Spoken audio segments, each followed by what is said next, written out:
स्वागत है आप सभी का जनमत सर्वेक्षण लोकसभा 2019 में। मोदी की लहर वापस है। जी हां, मोदी फिर से लोकसभा का चुनाव 2019 में जीतने वाले हैं। गरीबों के स्वास्थ्य के लिए आयुष्मान योजना हो, सालाना 6,000 रुपए 12 करोड़ किसानों को, लोअर मिडिल क्लास को इनकम टैक्स में छूट, पुलवामा का बदला, बालाकोट पे हमला, विंग कमांडर अभिनंदन जी की वतन वापसी, ये सब सुनिश्चित करेंगे मोदी की लहर वापस आने में। आइए देखें राज्यों में कैसा प्रदर्शन रहेगा इस लोकसभा 2019 के चुनाव में। असम 14 सीटें, यूपीए 5, एनडीए 7, अन्य के खाते में 2। बिहार 40 सीटें हैं, 5 यूपीए को, 35 एनडीए को। छत्तीसगढ़ 11 सीटों में से 3 यूपीए को, 8 एनडीए को और अन्य 0।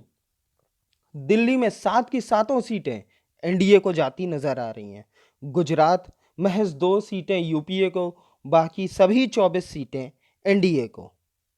हरियाणा में 3 सीटें यूपीए, 6 सीटें एनडीए और 1 अन्य के खाते में। झारखंड 4 यूपीए, 9 एनडीए, 1 अन्य। Karnataka 9 UPA, 19 NDA. केरल 20 सीटें हैं, 13 यूपीए, एनडीए 0, 7 अन्य। मध्य प्रदेश 8 सीटें यूपीए को और 21 एनडीए को। महाराष्ट्र 48 सीटों में से महज 8 सीटें यूपीए को, एनडीए को 40 सीटें। ओडिशा 21 सीटों में से 3 यूपीए, 5 एनडीए और 13 अन्य। Punjab 3 UPA, 10 NDA. Rajasthan 6 UPA, 19 NDA.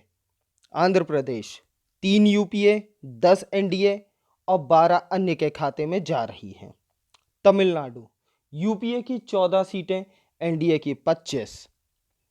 Telangana 2 UPA और 4 एनडीए, 11 अन्य के खाते में। उत्तर प्रदेश 8 सीटें यूपीए को, 52 एनडीए को, 20 अन्य के खाते में। पश्चिम बंगाल 42 में से 4 सीटें यूपीए को, 8 एनडीए को और 30 अन्य, जिसका मुख्य भाग तृणमूल कांग्रेस का है।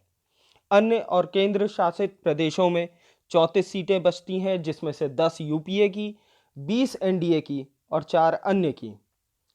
इस तरीके से पूर्ण क्रमांक 543 में से 113 यूपीए के खाते में जाती है और एनडीए मोदी लहर पर सवार होते हुए 329 सीटों पे जीतती नजर आ रही है।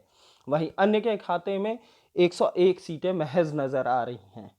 ये जनमत सर्वेक्षण आज 2 मार्च 2019 का है, जो लगभग 16 मई 2019 तक सच साबित हो जाएगा। शुक्रिया। जय हिंद।